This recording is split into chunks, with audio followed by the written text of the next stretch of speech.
Putain, écoutez, chicos, on vient de se taper 3-4 heures de bas-vente, mais on est arrivé à notre objectif.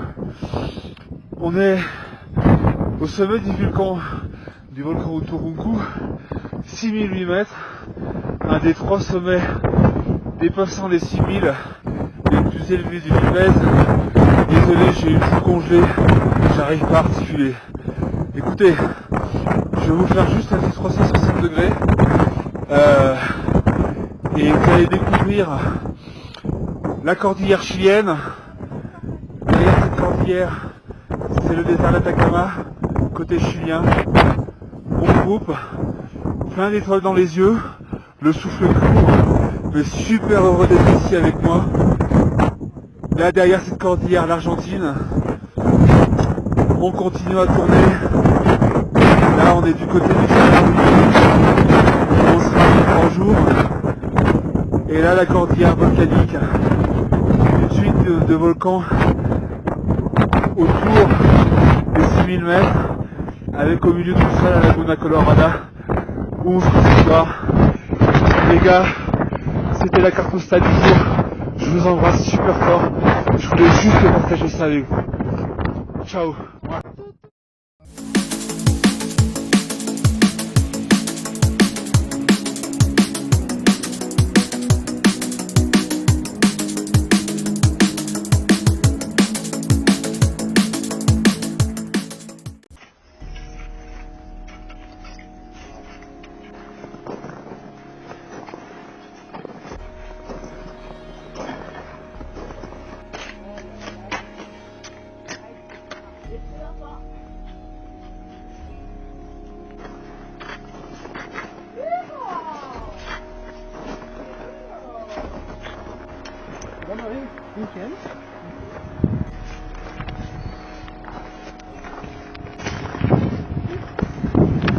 Un peu de style Sylvain, je suis en train de filmer.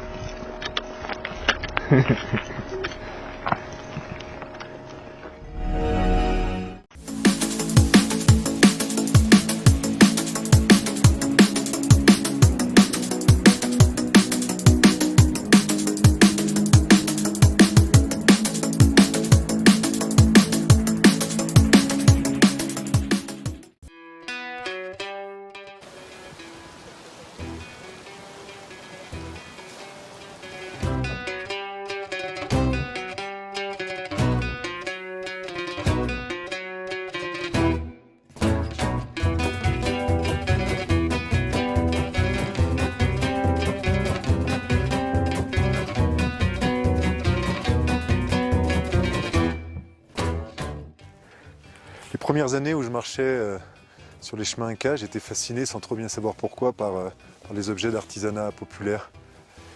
Et un jour, l'un de ces objets, c'était les cajas de San Marcos, c'est-à-dire les bois de Saint-Marc, qui sont en fait l'ancêtre du retable actuel, celui qu'on vend sur les marchés touristiques, qui sont fabriqués en série avec des pigments industriels. Cette caja de San Marcos, un jour, je découvre qu'elle est profondément reliée au chemin. Elle n'existe que par et pour les chemins. Les artisans de la région d'Ayacucho prenaient des caisses en bois et faisaient des petits personnages de résine. Ils représentaient Sainte Inès des Chèvres, Saint Jean des Brebis, des scènes de la vie communautaire. Et ensuite, les muletiers partaient à dos de mule et les échangeaient avec les paysans sur les chemins de la cordillère. Je dis échanger parce qu'ils étaient troqués. Hein. Il faut bien prendre conscience que les chemins incas n'ont rien d'inca pour la plupart des paysans. C'est d'abord un vaste réseau d'échanges, un réseau de relations entre communautés.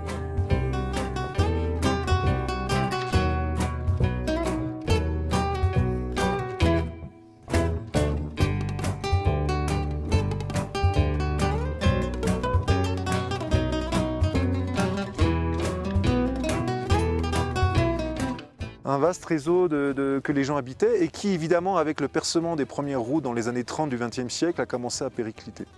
Et à une échelle jamais vue. On passe des anciens chemins de muletiers à la route moderne en quelques années ou en quelques décennies pour les régions les plus isolées. Et donc ça va bouleverser profondément évidemment les modes de vie, les modes de pensée dans un pays qui est touché en plus par l'activité minière, par tout un tas d'industries qui vont profondément changer la relation au territoire.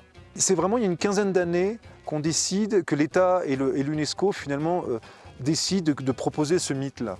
C'est-à-dire on va focaliser notre attention sur la maçonnerie, le patrimoine, pour en faire un instrument d'identité.